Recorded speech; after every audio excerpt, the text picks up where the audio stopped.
മലപ്പുറം പെരിന്തൽമണ്ണയിലെ കരിങ്കല്ലത്താണിയിലെ ജോസഫേട്ടനാണ് ഈ അസാധ്യ കലാകാരൻ. ജോസഫേട്ടന് ചിത്രം വര പാഷനും പ്രൊഫഷനുമാണ്.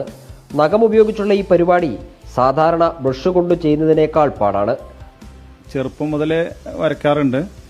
നഖം കൊണ്ട് വരയ്ക്കാനുള്ള കാരണം എന്തെങ്കിലും എൻ്റെതായിട്ടുള്ള ഒരു ശൈലിയിൽ വെറൈറ്റി ആയിട്ട് എന്തെങ്കിലുമൊക്കെ വരയ്ക്കണം എന്നുള്ളൊരു ചിന്തയിൽ ഇങ്ങനെ ആലോചിച്ച് നഖം കൊണ്ട് മമ്മൂക്കാനെ വരച്ചാലോ എന്നുള്ള രീതിയിൽ അങ്ങനെ മമ്മൂക്കാനെ വരച്ചതാണ്. നഖം കൊണ്ട് വരയ്ക്കാൻ കുറേ സമയമെടുക്കും. കാരണം ബ്രഷ് കൊണ്ട് വരയ്ക്കുന്നതിനെക്കാട്ടിലും കുറേ സമയമെടുക്കും. കാരണം കുറഞ്ഞ ഭാഗത്തുള്ളൂ പെയിന്റ് ഫില്ലാകുള്ളൂ. നഖം ഇങ്ങനെ റൗണ്ട് ഷേപ്പ് ആയതുകൊണ്ട് ആ ഒരു മേൽഭാഗത്ത് മാത്രം പെയിന്റ് പേപ്പറിലേക്ക് ആവുകയുള്ളൂ. കുറേ സമയമെടുക്കും നഖം കൊണ്ട് വരയ്ക്കാൻ. നല്ല ബുദ്ധിമുട്ടാണ്.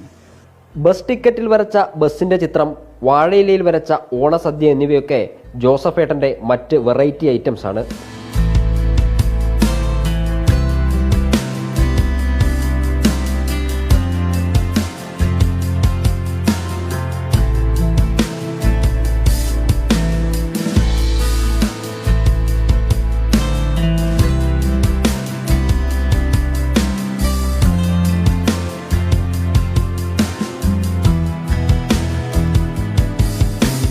നഖം കൊണ്ട് മമ്മൂക്കിയുടെ ചിത്രം വരച്ചത് ഇൻസ്റ്റാഗ്രാമിൽ പങ്കുവച്ചപ്പോൾ അഭിനന്ദനങ്ങൾക്കൊപ്പം ലാലേട്ടന്റെ ചിത്രം എവിടെ എന്ന ചോദ്യമായിരുന്നു ഏറ്റവും കൂടുതൽ ഉയർന്നു കേട്ടത്.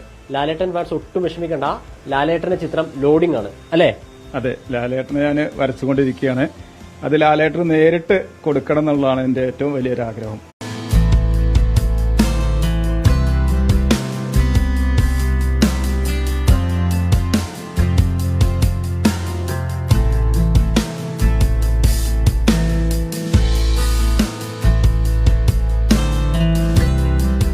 മലപ്പുറം പെരിന്തൽമണ്ണയിലെ കരിങ്കല്ലത്താണിയിലെ ജോസഫേട്ടനാണ് ഈ അസാധ്യ കലാകാരൻ.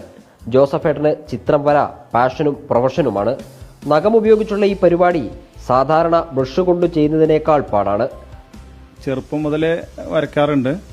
നഖം കൊണ്ട് വരയ്ക്കാനുള്ള കാരണം എന്തെങ്കിലും എൻ്റെതായിട്ടുള്ള ഒരു ശൈലിയിൽ വെറൈറ്റി ആയിട്ട് എന്തെങ്കിലുമൊക്കെ വരയ്ക്കണം എന്നുള്ളൊരു ചിന്തയിൽ ഇങ്ങനെ ആലോചിച്ച് നഖം കൊണ്ട് മമ്മൂക്കാനെ വരച്ചാലോ എന്നുള്ള രീതിയിൽ അങ്ങനെ മമ്മൂക്കാനെ വരച്ചതാണ്.